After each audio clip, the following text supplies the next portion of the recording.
Harry Potter m'a toujours émerveillé. Depuis que je suis gamin, Harry Potter m'accompagne. D'abord à travers les films, avec leur éclat de magie, leur décor grandiose et leur musique qui résonne encore en moi. Puis évidemment les livres, dont j'ai usé les pages à force de les relire. Les jouets, comme les baguettes, le Cluedo ou encore le cours de lévitation, prolongeaient la magie. Mais c'est en explorant ce monde par moi-même que j'ai complété mon immersion dans cet univers.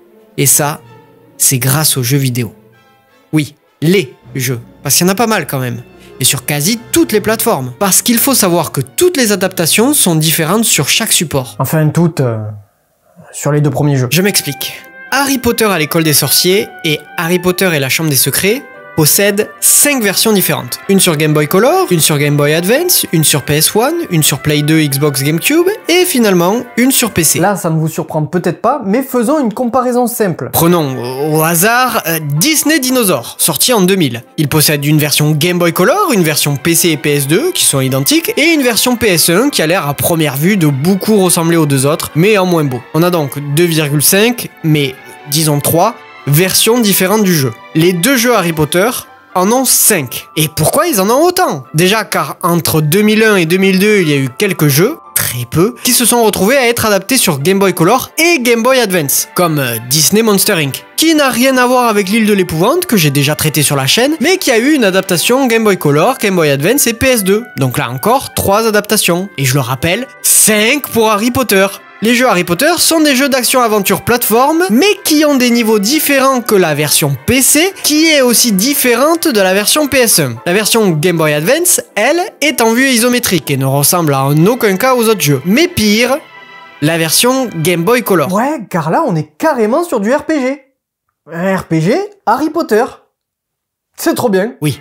C'est étrange, mais ce sont les seuls RPG tour par tour Harry Potter. Alors que chaque grosse licence a son RPG. Mario avec Super Mario RPG, Sonic avec Sonic Chronicles, Dragon Ball avec l'attaque des Saiyans, Le Seigneur des Anneaux avec le tirage, Yu-Gi-Oh avec Capsule Monster Bread and Battle, Monster Hunter avec les Stories, South Park avec le bâton de la vérité, et même Percy Jackson avec le voleur de foudre sur DS. Un jeu incroyable, j'y ai jamais joué.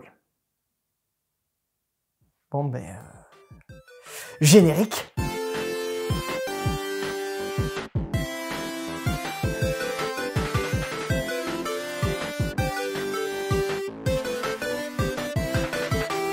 Donc Harry Potter à l'école des sorciers sorti en 2001 sur Game Boy Color, car oui, on se concentre sur cette adaptation aujourd'hui qui est donc un RPG tour par tour. Vous le saviez. Le jeu est développé par Kryptonite Games, un studio connu pour faire pas mal d'adaptations sur console portable, comme Le Seigneur des Anneaux, les 2 tours, Le Retour du Roi et le tirage, Narnia chapitre 1, Pirates des Caraïbes 2 et 3, Les Simpsons le jeu, des Spider-Man, des Assassin's Creed et évidemment Digimon Racing.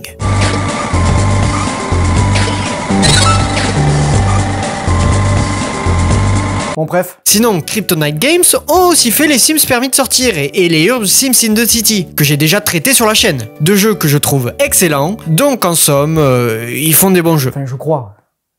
Parce que là, je me fie sur 2 jeux que j'aime bien. C'est peu. Après, vous aussi, faut arrêter de croire tout ce que disent les youtubeurs.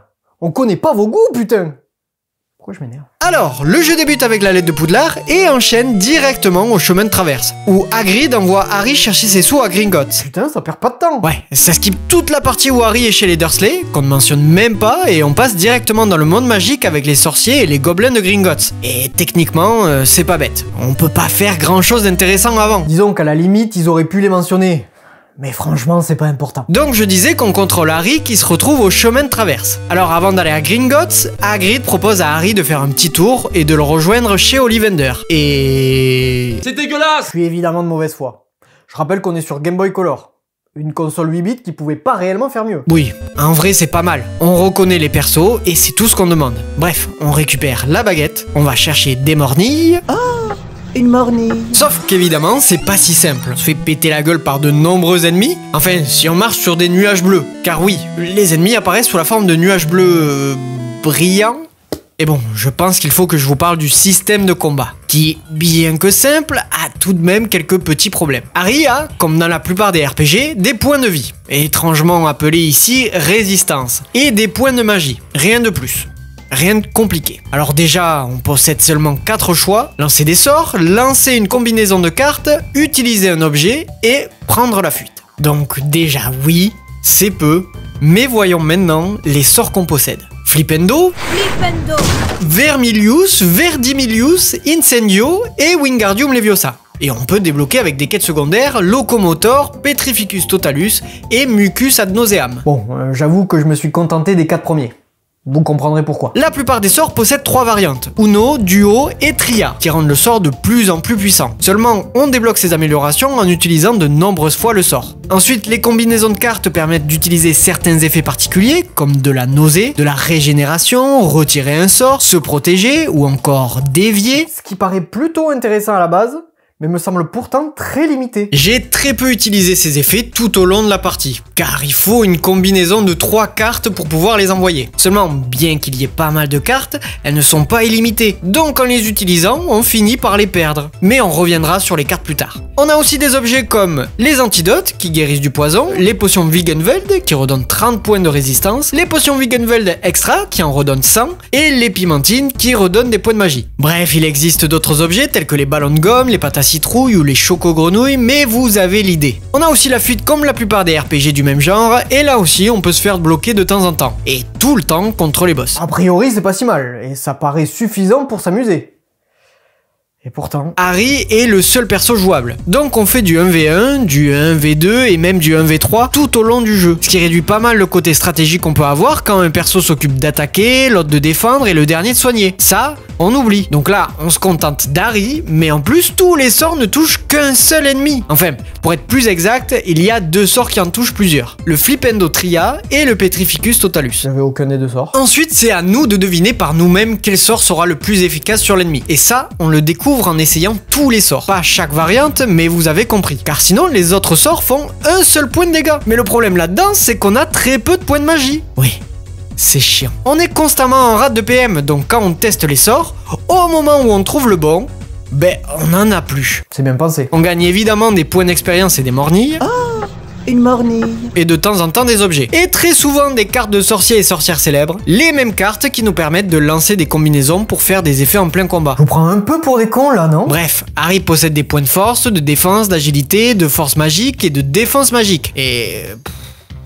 c'est assez naze. On voit si peu la différence en prenant des niveaux. Ce qui nous rend surtout plus fort, c'est d'augmenter notre maximum de résistance et de magie. À la limite, avec certains équipements, on sent un peu plus la différence. Car oui, il y a une mécanique d'équipement qui augmente les statistiques. Oui, dans Harry Potter, si tu mets des gants, tu feras plus de dégâts avec ton Flipendo. Bref, maintenant que vous avez le contexte du gameplay, on reprend l'histoire. Très fidèle au film, même, je devrais dire, au livre. Car le jeu étant en développement plus ou moins durant la production du film, le studio a décidé de se fier plus au livre. Et ça va se ressentir. Donc, je disais, on se retrouve dans la banque de Gringotts à se taper plein de combats un peu délicats pour un début d'aventure. Car là, on ne dispose que d'un Flipendo Uno et d'un Vermilius Uno, ce qui limite pas mal nos choix. Et disons-le, le fun. Oui. Là, c'est relou. Après, vous allez me dire que si on le souhaite, on peut esquiver 95% des combats, vu qu'on les voit venir. Vous êtes drôle. Le truc, c'est qu'à la fin de ce niveau, on tombe sur un boss. Un plus gros nuage brillant, qui lui est inévitable. Bon, ok... mais c'est peut-être pas si dur, ok, c'est impossible niveau 1. Donc, il faut pex. Prendre de l'expérience et des niveaux. Et du coup, on va volontairement affronter des ennemis. Beaucoup d'ennemis. Heureusement, on peut se soigner gratuitement dans une boutique du chemin de traverse. Cependant, c'est pas forcément utile, car quand on meurt, on garde l'expérience et réapparaît dans cette même boutique. Donc, on enchaîne en boucle jusqu'à ce qu'on ait assez de résistance, de points de magie et potentiellement assez de points pour faire 1 ou 2 dommages de plus. Une fois vaincu le gros rat, on récupère enfin notre thune et on part acheter nos fournitures. On croise même Drago Malfoy. Mon nom te fait rire. On cherche quelques objets cachés et c'est souvent des cartes de sorciers et sorcières célèbres qu'on trouve en appuyant sur les moindres pixels du jeu. Oui, il fait partie de ces jeux-là. Mais vu qu'on n'est pas du tout obligé, je ne vais pas m'en soucier. Bref, on part à King Cross à la voie 9-3/4 pour prendre le Poudlard Express où on affronte Drago. Rouquin. Puis finalement, on arrive à Poudlard. Du moins à la gare, qui se trouve près du château. Parce qu'après, on a une drôle de séquence où on parcourt le lac en barque et on affronte là quelques créatures. Bon, bizarrement, on passe d'abord par les souterrains, avec encore divers ennemis, et une zone assez labyrinthique, un nouveau boss, et finalement, ça y est, on est à Poudlard, dans l'enceinte du château. Alors, encore une fois, pas exactement, car en réalité, l'enceinte désigne la ligne extérieure des murs. Putain, je suis un vrai connard en fait. Hagrid nous laisse avec McGonagall, qui nous envoie dans la grande salle pour faire la répartition des maisons avec le choix-peau. Oui, comme dans les livres et les films. C'est assez surprenant, hein. Oui, là on va retrouver toute l'intrigue du film, comme les cours de vol, le troll dans les toilettes des filles, les épreuves pour la pierre, mais aussi des choses du livre, comme Peeves. Bon, la mission où il nous jette un sort est sûrement la plus horrible du jeu, mais bon, c'est un peu grâce au livre. Enfin, il y a quand même plein de missions qui sont là juste pour le jeu. Par exemple, pour un cours, on repart au chemin de traverse et à Gringotts pour trouver une carte pour le professeur Beans. On a un cours avec Rogue qui nous demande d'aller chercher 2 yeux de scarabée, un crochet de serpent et une peau d'ophidien. Seulement à ce moment du jeu, on n'a aucune liste dans notre inventaire. Donc si vous faites l'erreur de ne pas faire la mission de suite, bonne chance pour retrouver ce qu'il vous faut. Et si vous avez la brillante idée d'aller lui demander, il vous enlèvera des points pour la coupe des 4 maisons. Gamin, j'avais fait cette erreur. J'ai dû recommencer le jeu depuis le début vu que je ne trouvais vraiment plus ce que je devais chercher. C'est encore aujourd'hui un traumatisme. Et là, j'ai eu un problème similaire, vu que je dois aller dans le couloir interdit, mais j'ai aucune idée de l'étage où il se trouve. Bon, avec de la persévérance, j'ai trouvé. Mais on n'est pas pris par la main. Et en vrai, c'est bien, je préfère largement ça que le contraire. Je me sens récompensé quand je trouve par moi-même. Bref, je kiffe. Vraiment. Le jeu a une bonne vibe, quoi. Oui, alors évidemment, c'est la nostalgie qui parle, et c'est ce que je cherchais en lançant le jeu. Et waouh, c'est quasi instantané. Ces drôles de sprites, cette DA particulière, ce gameplay bien vieillot, tout est fait pour me renvoyer en arrière. Écoutez donc ces musiques!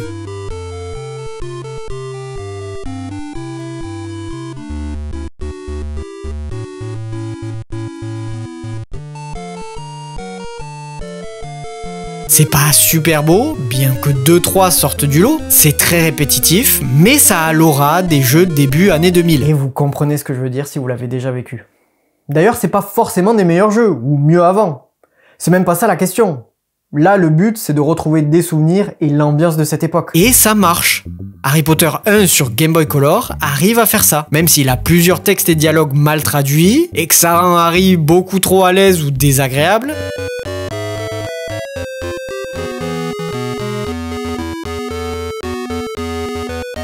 Parce que Hermione a pris sacrément cher tout le long du jeu, la pauvre.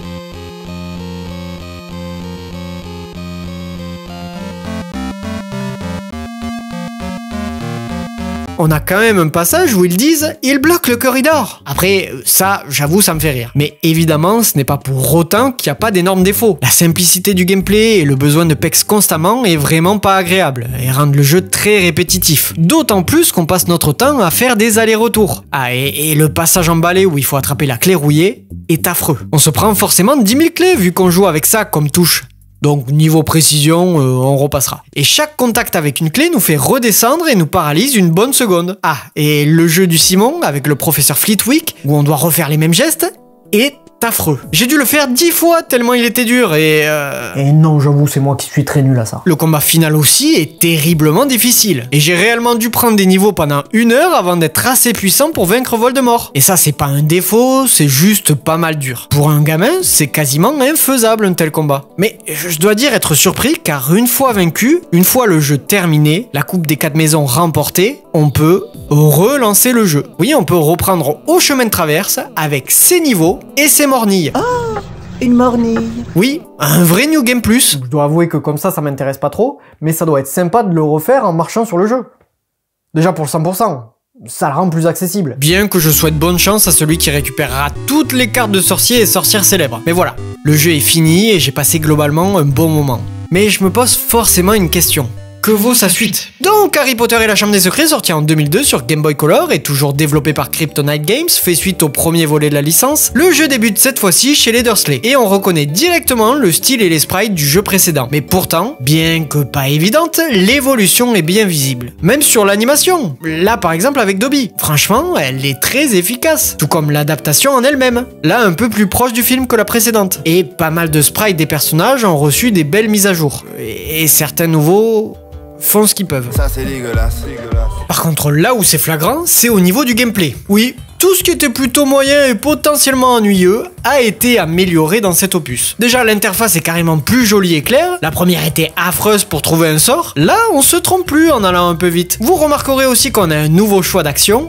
le Folio Bruti, et on est d'accord c'est un drôle de nom, oui, qui permet de voir en cours de combat les faiblesses et résistances des ennemis. Toutefois, pour les avoir, nous avons maintenant un nouveau sort, le Informus, qui ne dépense aucun point de magie. Bon, déjà là c'est mieux. Mais en plus de ça, Ron et Hermione sont enfin jouables, et on se retrouve souvent à en avoir un ou deux dans l'équipe, et chacun a une particularité. Ron peut envoyer Croutard avec différentes techniques, Hermione peut attaquer en donnant une leçon, et Harry les combinaisons de cartes. Justement, qui ont également subi une upgrade dans l'interface, et là, tout est plus clair et précis. Oui, tout est mieux dans ce nouveau volet. Bon, l'interface du menu est peut-être un peu moins bien, mais bon, c'est clairement pas le plus embêtant quoi. Ah, si. Par contre, il y a un truc qui est très chiant. Vraiment. Mais ça, j'y reviendrai plus tard. Donc, reprenons le jeu, qui commence chez les Dursley, je disais, avec une intervention de Dobby, puis de Ron, Fred et George, qui récupèrent Harry. On se retrouve finalement au terrier, chez les Weasley, où on réapprend les bases. Et y a pas à dire, comme le premier, le jeu a cette vibe nostalgique, qui fait plaisir en parcourant le jeu. Faut dire, pour l'anecdote, que les deux jeux auxquels j'ai joué enfant n'étaient pas à moi, mais à deux potes. Donc en y jouant aujourd'hui, ça me rappelle de suite des souvenirs avec eux. Rien que de voir les cartouches me ramène à cette époque. Et c'est ça la force de ces jeux, la force des souvenirs bienveillants et touchants. Et bien que mon expérience avec le jeu soit assez particulière et mémorable, du fait qu'elle est liée à des amis, je suis sûr que vous aussi, bien que différente, elle vous renvoie de suite dans des moments plaisants. Du moins je l'espère. Sinon ça va être sombre dans les commentaires. Bref, Arthur apprend à Harry Informus, il dégomme le jardin, se retrouve à l'allée des embrumes, et bah puis finalement au chemin de traverse qui a un peu changé depuis l'année précédente. Ils passent par Gringotts avec Ron, ils achètent des fournitures, Le livre des sorts et enchantements niveau 2. et se dirigent vers King Cross pour aller à la voie 9-3/4, mais impossible de passer le mur. Dobby nous bloque le passage, donc il faut aller à Poudlard en voiture. Super nouveau mini-jeu, d'ailleurs j'en ai pas trop parlé, que ce soit pour le premier jeu ou celui-ci, mais les mini-jeux sont plutôt plaisants. Disons que c'est souvent sympa comme rupture. Ils tombent sur le sol cogneur qu'ils affrontent et finalement ça y est, ils sont à Poudlard. Bon, ils se font embrouiller par Rogue et McGonagall, mais Dumbledore, toujours aussi chill, les laisse partir avec un avertissement. Eh ben, ce n'est pas grave. Et on part sur des belles notes. Oh waouh, c'est la même musique que celle des versions PC et consoles de salon. C'est très cool. Certaines autres OST sont également semblables, en ayant évidemment les limitations sonores dues à la console.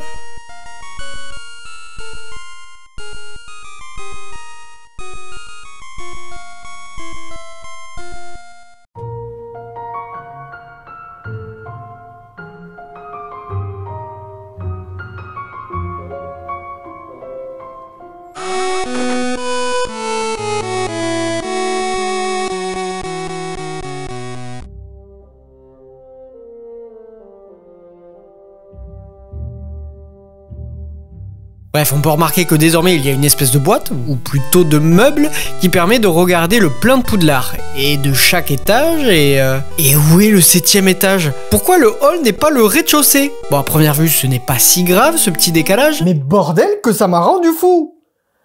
Je m'explique. Dans le jeu, on me demande à plusieurs reprises d'aller au 2e étage, où on peut trouver l'écriture sur le mur. Mais dans ce jeu, cet étage est nommé comme étant le premier. Donc le décalage perturbe un premier temps. Mais bien évidemment, on finit par s'y faire. Cependant, des fois, quand des personnages parlent d'un certain étage, disons le 3, au lieu de mentionner le 2e avec le décalage, ils parlent réellement du 3e. Bref, ça rend tout ça hyper confus et on passe son temps à chercher le bon étage et vérifier toutes les salles. Puis recommencer avec le suivant. Faut dire qu'en plus, on passe tout le jeu à faire des allers-retours, ou du moins à se balader dans Poudlard, pour passer d'une quête à une autre. Là, je dois aller au cours d'histoire de la magie, mais arrivé là-bas, on m'envoie chercher un livre à la bibliothèque, puis je reviens au cours d'histoire de la magie, puis je dois aller voir l'écriture au 2e étage, qui est en fait au 1er, ensuite aux toilettes des filles, où on décide d'aller voir Hagrid à sa cabane, puis trouver une fleur dans le bureau de McGonagall, pour finalement revenir aux toilettes des filles du 2e étage, qui est en fait le 1er. T'es un courtier, Harry. Bref.